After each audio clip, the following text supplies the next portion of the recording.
और ये भी कहा करते ईसाइयों भगवान है, कभी ये जुलाहा दानक निर्धन यो महल क्यों ना बना लेता, ये मजदूरी कर रहा है, कपड़ा बनता है। इस तरह की बातें करके भक्तों को भी भ्रमित कर दिया करते थे। बच्चों 120 वर्ष रहा वो मालिक उसी से तिथि में, एक झोंपड़ी में, एक कतिपूर में इनकी भूमिका करके, और 120 साल के बाद पैदल चल के मगर स्थान पर जाके दो राजाओं सामने, हजारों सैनिक और दर्शकों के सामने एक चद्दर नीचे बिछाई, एक ऊपर ओढ़ ली, नीचे भक्तों ने थोड़ा 2-2 इंच फूल बिछाए थे अपनी आदर सत्कार के लिए। 2 मिनट के बाद कहा कि एक चद्दर ऊपर ओढ़ ली थी, ऊपर जो आकाशवाणी आई कि देखो चद्दर उठा के, देयर इज नथिंग। सबकी नजर ऊपर गई, परमात्मा जा रहे हैं सह शरीर, तेजों में शरीर चमक दमक हो रही। चद्दर उठाई तो शरीर के जितने फूल सुगंधित लेर लिया था और कह गए थे दादा बाट लेना, लड़ाई मत करिए मूर्खो, तुमने समझा कि आज तक अभी हिंदू और मुसलमान 2 बने बैठे हो, तुम राग द्वेष गया नहीं तुम्हारा, खाक हो तुम। तो हमारे अंदर दोष देख कर मालिक हमको त्याग कर चले गए थे। एक लीला करी थी, हाथी पर बैठ कर गंगा जल भर लिया, लोग समझते थे शराब पीवे, और शहर की प्रसिद्ध वेश्या को हाथी में बैठा लिया, उसके कंधे पर हाथ रख लिया मालिक ने। बता संसार तो कुछ भी कहे पर उनकी अकल तक ठिकाना आनी चाहिए थी। सब महापुरुष इतना कुछ ज्ञान जानने वाला क्या ऐसी बकवास करेगा, शराब पिएगा और वेश्यावृत्ति करेगा? लेकिन हमारी अकल तक थी नहीं, का रखी थी। क्या कह रहे हैं गुरुदेव भगवान? 120 वर्ष तक वो कबीर परमात्मा काशी में और एक जुलाही की भूमिका करके चला गया और लोग उनको ताने मारा करते थे। जब उनके शिष्य, उनके भगत कहा करते थे कि हमारे गुरुजी तो परमात्मा आए हुए, परमात्मा ये तो भगवान हैं, ऐसे ऐसे सुख दे देते हैं, दिल्ली का बादशाह भी इनका भगत बन गया, मगर का नरेश भी इनका भगत बन गया, काशी का नरेश वीर सिंह भी इनका भगत बन गया। तो लोग कह दिया करते थे अगर ये इतना ही बड़ा भगवान है ना जो तुम इनके गुणगान गा रहे हो, तो एक झोपड़ी में क्यों टाइम पास कर रहा है? भगवान तो 1 सेकंड में अपने लिए मकान बना ले, 1 सेकंड में। लेकिन कबीर परमात्मा ने किसी की बातों की तरफ ध्यान नहीं दिया। वो तो समर्थ थे जो राजाओं को राज्य दे रहे हैं। ब्रह्मा विष्णु महेश वाली आत्माओं को वो पदवी दी उन्होंने, ब्रह्मा विष्णु महेश की। सेठों को सेठ बनाया, ये तो वो परमात्मा है। 1 सेकंड में परमात्मा नई सृष्टि रच दे। एक महल की बात तो छोड़िए, 1 सेकंड भी नहीं लगे परमात्मा को पूरी सृष्टि को नष्ट करके और 1 सेकंड में नई सृष्टि रच दे। लेकिन आप और हमारे को शिक्षा मिलती है गुरुदेव के लीलामय जीवन से, जो 650 साल पहले उन्होंने जिया। लोग कहा करते थे तुम्हारा गुरु इतना बड़ा भगवान है, इतना बड़ा चमत्कारी है, तो अपना महल क्यों ना बना ले, अपना मकान क्यों ना बना ले, झोपड़ी में क्यों टाइम पास कर रहा है, क्यों ये गरीबी में टाइम पास कर रहा है। और परमात्मा को भी बहुत कहा करते थे कहने वाले, लेकिन परमात्मा पर किसी की बातों का कोई असर नहीं होता था। आप और हमें शिक्षा दे रहे हैं गुरुदेव वर्तमान में कि तुम्हारे गुरु ने तुम्हें जिस प्रकार से भक्ति मार्ग पर चलने के लिए प्रेरित किया है, मार्गदर्शन किया है, केवल तुमने उसी हिसाब से चलना है। दुनिया वालों की देखा देखी, दुनिया वालों के कहने से, दबाव देने से, लोक लाज में आकर तुमने कोई मर्यादा भंग नहीं करनी है। आवश्यकता से ज्यादा तुमने किसी वस्तु का संग्रह नहीं करना है। भले तुम्हारे पास तुम्हारे भाग्य का, तुम्हारे प्रारब्ध का कितना ही धन क्यों ना है, कितना ही पैसा क्यों ना है, लोगों के कहने से तुमने सरपंची के फार्म नहीं भरने, लोगों के कहने से तुमने कार और कोठियां नहीं खरीदनी है। लोगों का काम है कहना, 650 साल पहले परमात्मा ने एक उदाहरण पेश किया कि भाई गरीब से गरीब आदमी भी परमात्मा प्राप्ति कर सकता है। गरीब से गरीब भी परमात्मा प्राप्ति के लिए धन की आवश्यकता नहीं, धनवान की आवश्यकता नहीं, राजा बनने की आवश्यकता नहीं है। उन्होंने खुद एक लीला में जीवन जी के दिखाया कि देखो मेरे से गरीब वर्तमान में हिंदुस्तान में कोई नहीं होगा। दिन रात मेहनत करता हूं, बड़ी मुश्किल से 2 टाइम की रोटी का जुगाड़ कर पा रहा हूं। टूटी फूटी झोपड़ी जो मुंह बोले माता पिता ने बना रखी थी उसी में रह रहा हूं। नई झोपड़ी भी नहीं बनाई 120 साल तक। और अंत में परमात्मा मगर से सह शरीर गए, सबको दिखाया, सबको दिव्य दृष्टि दी और यह साबित किया कि देखो परमात्मा प्राप्ति के लिए, भक्ति करने के लिए, राजा महाराजा बनने की, बहुत ज्यादा विद्वान बनने की, ज्ञानी बनने की, या कोई धनवान बनने की, या कोई बड़ी जाति में पैदा होने की कोई आवश्यकता नहीं है। घर छोड़ के जाने की आवश्यकता नहीं, जंगल में जाने की आवश्यकता नहीं, कोई तप करने की आवश्यकता नहीं। उन्होंने एक ऐसा लीला में जीवन जी के दिखाया, क्योंकि जब जब परमात्मा धरती पर आते हैं सतगुरु रूप में, लीला में जीवन जीते हैं, उनका जीवन भी एक शिक्षा होती है, शिक्षा। तो 650 साल पहले भी उन्होंने पंडित रामानंद जी को अपना मुंह बोला गुरु बनाकर एक सुयोग्य शिष्य की और एक अच्छे भगत की भूमिका निभा के दिखाई, एक संदेशा दिया। और वर्तमान में भी वही कबीर परमात्मा सतगुरु रामपाल जी, आदरणीय राम देवानंद जी को अपना मुंह बोला गुरु बनाकर एक नेक शिष्य और सुयोग्य भगत की भूमिका करके दिखा रहे हैं कि आप और हम भगत भाई बहनों ने किस प्रकार से भक्ति मार्ग पर सफलता प्राप्त करनी है। दुनिया नहीं देखनी, इस भक्ति मार्ग में सफलता के लिए अगर आपकी नौकरी भी आपको बाधा दे रही है तो वो नौकरी भी छोड़ दो, ठोकर मार दो उसके। गुरुदेव भगवान ने नौकरी छोड़ के दिखाई, क्योंकि नौकरी बीच में बाधक बन गई थी, छुट्टियां नहीं मिलती थी, अफसर उनसे नाराज होते थे। अंत में गुरुदेव ने रिजाइन दे दिया, रिटायरमेंट में केवल 2 साल बाकी थी। साथी कह रहे थे भाई क्यों रिटायरमेंट ले रहा है, क्यों इस्तीफा दे रहा है, क्यों रिजाइन दे रहा है, 2 ही तो साल बची है, एडजस्ट कर ले, अच्छी खासी पेंशन बन जाएगी। गुरुदेव ने कहा कि नहीं, जो नौकरी मुझे अब मिली है ये नौकरी फिर दोबारा नहीं मिलेगी, और ये बाकी नौकरियां तो असंख्य जन्म हो गए हमारे को करते हुए, और हम आज मांगते ही गुरुदेव से नौकरी है। गुरुजी बच्चा इंटरव्यू देने गया है, गुरुजी दया करियो छोरा नौकरी लग जाए। एक छोटी सी नौकरी के लिए 10, 15, 20, 50 हजार की नौकरी के लिए हम मर्यादाओं की परवाह नहीं कर रहे, जबकि गुरुदेव ने बताया कि भक्ति के लिए तो अब्राहिम सुल्तान ने अपना आलीशान राज्य त्याग दिया, लाखों की संख्या में, करोड़ों की संख्या में जिसके यहां नौकर हुआ करते थे, उसने अपना राज्य त्याग दिया। जो भी वस्तु उसको मोक्ष में बाधक लगी उसने सब त्याग दी। तो गुरुदेव ने एक शिक्षा दी हमें कि मेरे से ज्यादा मांगने की जरूरत नहीं है। ये संसार की संपत्ति, भौतिक सुख, नौकरी, बेटा बेटी, कार कोठी, ये मांगने की जरूरत नहीं है। भक्ति मांगना, भक्ति, मर्यादा मांगना, मर्यादा। तो खुद गुरुदेव भगवान ने नौकरी को ठोकर मार के और एक उदाहरण पेश किया। तो यदि भक्ति मार्ग में कोई ऐसा समय आ जाए कि आपकी नौकरी और मर्यादाओं में अगर एक को चुनना पड़े, तो बिना सोचे समझे उसी समय अपने गुरुदेव के लीला में जीवन को ध्यान में रखते हुए तुरंत ठोकर मार देने चाहिए, तुरंत, चाहे वो 1 लाख रुपए महीने की तनख्वाह वाली नौकरी क्यों ना हो। तब हम सतगुरु पाएंगे, परमात्मा पाएंगे।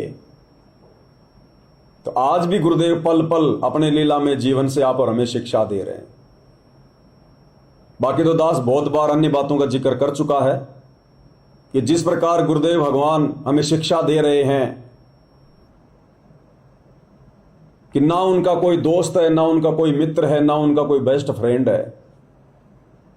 तो आप और हमारा भी भक्ति मार्ग पर ना कोई दोस्त होना चाहिए, ना कोई मित्र होना चाहिए, ना कोई बेस्ट फ्रेंड होना चाहिए। हमने सभी के साथ समान रूप से व्यवहार करना है। अपनी मर्यादाओं को ध्यान में रखते हुए, अपनी मर्यादा बचाते हुए।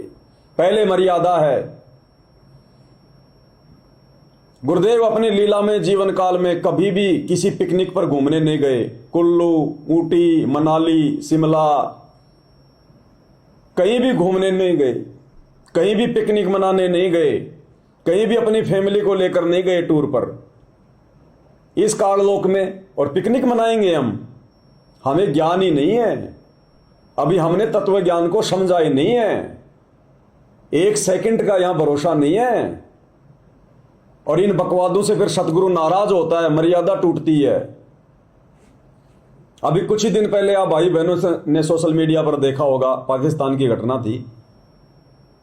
एक पूरा का पूरा परिवार, मुस्लिम परिवार पाकिस्तान का, कम से कम 10 से 15 व्यक्ति, छोटे बच्चे भी, बेटा बेटी भी, उसके माता पिता भी, और एक नदी के बीच में बैठकर पिकनिक मना रहे थे। कुछ देर पहले तो नाच रहे थे, गा रहे थे, बैठ के वहां खाना खा रहे थे, मौज मस्ती कर रहे थे, वीडियो बना रहे थे, सेल्फियां ले रहे थे, आनंद ले रहे थे। अचानक से बारिश आ गई, उस नदी में अचानक से पानी आ गया। उस पूरे परिवार ने नदी को पार करने का पूरा प्रयास किया, लेकिन पानी का बहाव तेज था। अंत में वो सारा परिवार एक जगह खड़ा हो गया, एक दूसरे को पकड़ के, जहां पर थोड़ी सी ऊंचाई वाली जगह थी। चारों तरफ उनके पानी पानी फैल गया, चारों तरफ धीरे धीरे पानी का स्तर बढ़ता गया। लोग दूर खड़े होकर देख रहे हैं, वीडियो बना रहे हैं, लेकिन मदद कोई नहीं कर पा रहा। उन्होंने भी काफी प्रयास किया, शासन और प्रशासन को फोन किया, लेकिन कोई सुनवाई नहीं हुई। नदी का पानी और तेजी से, और अंत में हालत ये हुई, वो 14-15 जितने भी परिवार के सदस्य थे जो इस काल के लोक में पिकनिक मनाने गए थे, टाइम पास करने गए थे, घूमने गए थे, एक एक करके और उस पानी के बहाव में बहने लगे। एक एक करके, एक साथ नहीं गए सारे। सोचो क्या बीती होगी उस परिवार पर, जब उस परिवार का एक सदस्य नदी में बहा, बाकी सदस्य देख रहे हैं, लेकिन कर कुछ नहीं पा रहे सिवाय रोने के, चिल्लाने के। फिर दूसरा सदस्य गया, तीसरा बह गया, चौथा बह गया, एक एक करके और उस पानी में बह रहे हैं। ना वो मां बचा पा रही, ना वो बाप बचा पा रहा, ना वो दादा बचा पा रहा।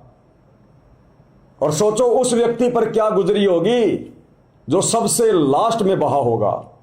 उसने तो सबको मरते हुए देखा है, सबको मरते हुए। तो इस काललोक में, और ये ज्ञान समझने के बाद, ये भक्ति लेने के बाद, और फिर हम लोग घूमने का मानस बना रहे हैं, पिकनिक मनाने जाएंगे, टाइम पास करने जाएंगे। इस गंदे लोक में हम क्या देखने जाएंगे? क्या देखेंगे हम इस गंदे लोक में? अगर आपने जरा भी प्रशंसा कर दी इस गंदे लोक की, अगर यहां के मांस और की भी, तो समझो मोक्ष से वंचित हैं हम। क्योंकि अबे तो हमें 21 ब्रह्मांड ही सुंदर लग रहा है, अच्छा लग रहा है। एक समय गुरुदेव ने सत्संग में बताया कि परमात्मा कुछ आत्माओं को अपने विमान में बैठाकर ऊपर ले जा रहे थे। तो एक गांव के 2-3 सदस्य थे, 2-3 व्यक्ति थे, और उसी विमान में दादू जी भी बैठे हुए थे। विमान ऊपर जा रहा है, गांव से ऊपर, और एक व्यक्ति जो उस गांव का रहने वाला था, उसने जब विमान से नीचे का वो दृश्य देखा, पहाड़, नदियां, पेड़ पौधे, हरियाली, क्योंकि परमात्मा का विमान तो ट्रांसपेरेंट होता है, उसमें तो आर पार दिखाई देता है, और सूक्ष्म शरीर में तो वैसे भी सब कुछ दिखाई देता है। तो उस व्यक्ति ने ऊपर से और गांव का नजारा देखकर कहा कि वाह, इतनी सुंदरता, इतना सुंदर, हमें तो पता ही नहीं था।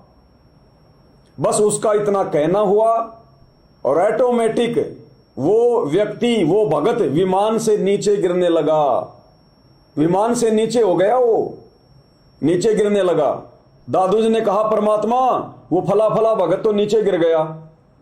तो परमात्मा ने कहा कि बेटा अभी इसको ये काल लोक ही सुंदर लग रहा है, अभी इसकी इच्छा इसकी आस्था अभी इसी लोक में फंसी पड़ी है, अभी इसका मन नहीं हटा, अभी इसको यही सब कुछ अच्छा लग रहा है, सुंदर लग रहा है। तो जहां आशा ता वासा होई, मन कर्म वचन सुमरियो सोई। तो हम पिकनिक मनाने जाते हैं, क्यों जाते हैं? मन की खुराक, मन को खुराक देने के लिए। बढ़िया बढ़िया दृश्य देखेंगे, पहाड़ के ऊपर से नीचे का सीन देखेंगे और मन में क्या आएगा, वाह क्या नजारा है, अरे मैंने पहली बार देखा। कैमरे में कैद करेंगे, मोबाइल में कैद करेंगे, सेल्फियां लेंगे, यानी हमें वो बहुत अच्छा लग रहा है, बहुत सुंदर लग रहा है, मन को भा रहा है। तो कैसे मोक्ष होगा भाई, कैसे पार होंगे हम? हमें तो बिल्कुल नरक दिखाई देना चाहिए, नरक, क्योंकि परमात्मा हमें इतने उदाहरण दे चुके हैं। जब परमेश्वर गरीबदास जी को ले गए सतलोक, धर्मदास जी को ले गए और वहां से उन आत्माओं ने जब नीचे देखा तो रोने लग गए कि मोहे राख लियो भगवान हमसे बिगड़ी है। ये परमात्मा उस नरक में, उस कचरे के ढेर में हमारे को फिर से ना भेजो, मैं तो यहीं रहूंगा। तो हमारे समझ में नहीं आती क्या? फिर हम क्या देखने जा रहे हैं, कहां घूमने जा रहे हैं? ये घूमने का समय, ये काल जबरदस्ती खुजली कर रहा है, खुजली। ये कलयुग की बिचली पीढ़ी का समय है, यहां से बाहर निकलने का ये दरवाजा है। और इस समय काल इस प्रकार की मन में लहर उठा के और हमारी खोपड़ी में खुजली करवा रहा है, खुजली। और इसी खुजली में ये समय निकल जाएगा। तो जब से हम अपने गुरुदेव भगवान को जानते हैं, पहचानते हैं, उपदेश लेने के बाद, क्या हमने कभी सुना कि गुरुदेव कहीं घूमने गए हों, कहीं पिकनिक पे गए हों? क्या हमने सुना कि हमारे गुरुदेव का कोई यार है, कोई दोस्त है? क्या हमने कभी सुना कि हमारे गुरुदेव कभी किसी रिश्तेदारी में गए, विवाह में, शादी में, बात में, छूचक में, कभी किसी प्रोग्राम में, किसी फंक्शन में? बहुत रिश्तेदार हैं गुरुदेव भगवान के तो इस काललोक में, जैसी वो लीला कर रहे हैं। क्या सुना हमने कभी गुरुदेव कभी किसी की शादी में गए हो, बात में, छूचक में गए हो, कभी किसी प्रोग्राम में गए हो? क्या लोगों ने बुलाया नहीं होगा? क्या उनको निमंत्रण पत्र नहीं भेजा होगा? क्यों नहीं गए? गुरुदेव को पता था अगर मैं जाऊंगा तो मेरे बच्चे कैसे रुकेंगे, मेरे भगत कैसे रुकेंगे? मेरे भगत तो मुझे देख के सीखेंगे ना। बेटा बेटी तो माँ बाप को देखकर ज्यादा सीखते हैं। तो गुरुजी हमारी माँ, गुरुजी हमारा बाप, हम तो उनको देखकर सीखेंगे ना। क्या सुना कभी आपने?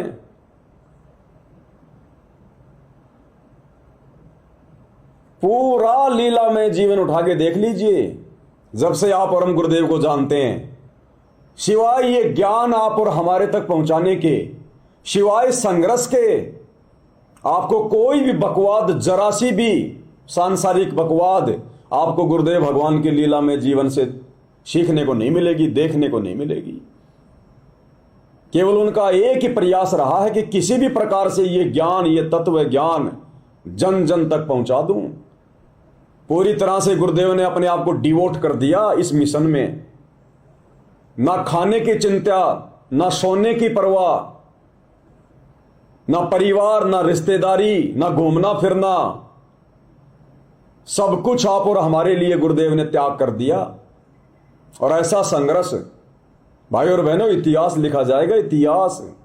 ये सारे इतिहास फेल हो जाएंगे आज से पहले के। तो गुरुदेव हमें शिक्षा दे रहे हैं अपने वर्तमान लीला में जीवन से, अगर हम शिक्षा लेना चाहें तो। कभी कोई मर्यादा तोड़ी गुरुदेव ने उपदेश लेने के बाद? 17 फरवरी 1988 को गुरुदेव ने उपदेश लिया, एक अच्छी आत्मा को अपना मुंह बोला गुरु बनाया। क्या सुना आपने कभी कि गुरुदेव ने कभी अपना नाम शुद्ध करवाया हो? सुना कभी? इतनी बार गुरुदेव जिक्र करते हैं, एक बार भी गुरुदेव ने मर्यादा तोड़ी हो, एक बार भी अपना नाम शुद्ध करवाया हो?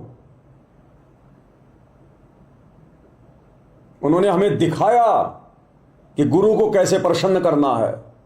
गुरु तभी प्रसन्न होगा। और हम और ऊपर से काल ने जगह जगह नामदान सेंटर खुलवा दिए। भक्तों को मर्यादाओं की कोई परवाह ही नहीं है। एक भगत जी बता रहे थे, कल परसों आए थे जयपुर में, संडे को छोटी सी सात संगति थी, 5-10 भाई बहन जमा हो जाते हैं आसपास के। तो उस भगत की जो भगतमती है, महुआ से मुकेश भगत जी हैं, उनकी भगतमती थोड़े दिन पहले एक हादसे का शिकार हो गई, क्योंकि उसने उपदेश नहीं ले रखा, ना उसने संकल्प ले रखा, ना वो मर्यादाओं में रहती है, ना वो अच्छे से भक्ति करती है। तो गुरुजी तो किसी के सगे है नहीं भाई, ये तो निर्मोही परमात्मा है। जितना गुड़ डालोगे उतना ही मीठा होगा। तो हम सभी भगत भाई बहन आज से 2 महीने पहले उनके घर पर एक छोटी सी सात संगति थी दौसा में, महुआ में, वहां चले गए।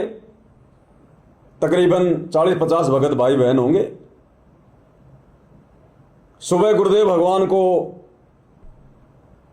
उनकी वंदना कर रहे थे, नित्य नियम कर रहे थे सभी भाई बहन। नित्य नियम के बाद में उनकी भगतमती भैंस का दूध निकालने गई। अब उस पूरी संगत में यदि कोई अनुपदेशी था तो केवल उनकी भगतमती, केवल उनकी भगतमती। भैंस का दूध निकालने चली गई। थोड़ी देर बाद पता चला कि भैंस चिमक गई और उसको लात मारी। 2-3 बार यूं घूम गई भैंस उसके ऊपर और पैर से लात मारी, उसका ये जबाड़ा टूट गया, यहां से जबाड़ा टूट गया। मुकेश भगत जी भी भारी थे, दौड़ के तुरंत उनको उठा के अंदर लेके आए। हम लोग गाड़ी लेके गए वहीं के किसी हॉस्पिटल में। उसने कहा भैया मेरे बस की बात नहीं है, चोट थोड़ी ज्यादा है, आप इनको जयपुर ले जाओ। उसके बाद भाई बहनों को विदा किया, सात संगति समाप्त हो गई थी और हमने जयपुर आना था, लेकिन वो हमारी गाड़ी में नहीं आ सकती थी क्योंकि उनको लेट के आना था। एम्बुलेंस कर दी। एम्बुलेंस उनको जो रेलवे का जो ऑफिस है, क्योंकि वो रेलवे में नौकरी करते हैं मुकेश भगत जी, तो रेलवे का जो हॉस्पिटल है वहां ले आए। ऑपरेशन हो गया। 4-5-7 दिन के बाद वापस उनको छुट्टी मिल गई, वहां चली गई वापस महुआ। अब वहां उनसे मिलने के लिए उनकी एक रिश्तेदार आती है, एक लेडीज, और उसके पूरे परिवार ने नाम ले रखा, उस लेडीज ने नाम ले रखा, उस बहन ने जो मिलने गई थी, और उसके ससुर ने नाम ले रखा, पूरा परिवार उपदेशी। तो उसने कहा कि हम एक शादी में गए थे, मैं गई थी, मेरे ससुर जी गए थे, तो ससुर जी तो खाना खा रहे थे इधर उधर, और मेरे को मिल गया मौका, मैं वहां पर डांस करने लग गई, डीजे पर नाचने लग गई। वो सतलोक आश्रमों से जुड़ी हुई है, ध्यान देना। बोला मैं डांस करने लग गई डीजे पर, मेरे ससुर ने देख लिया और बाद में कहा कि बेटा तू क्या कर रही है, गुरुजी ने तो मना किया है नाचना गाना, तेरी तो मर्यादा टूट गई।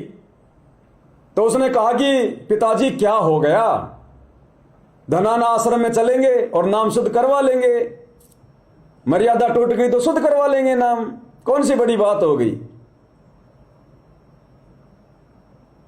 तो वर्तमान में संगत में यह चल रहा है, मर्यादाओं की चिंता नहीं है, परवाह नहीं है, क्योंकि काल ने जगह जगह नाम दीक्षा के अंदर खुलवा रखे हैं।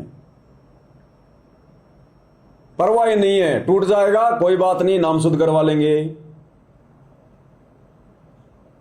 क्या हमारे गुरुदेव ने, हमने कभी सुना है एक बार भी मर्यादा तोड़ी हो, एक बार भी कभी नाम शुद्ध करवाया हो? वो लीला करके क्यों दिखाई, वो भगत का जीवन जी के क्यों दिखाया, ताकि हम भी वैसे बने, ताकि आसानी से मोक्ष प्राप्त कर सकें। तो भाइयों और बहनों, पूरा जीवन लीला में गुरुदेव का देख लीजिए नजर मार के। हमने भी उसी तरह से इस भक्ति मार्ग पर चलना पड़ेगा। बकवाद नहीं चलेगी।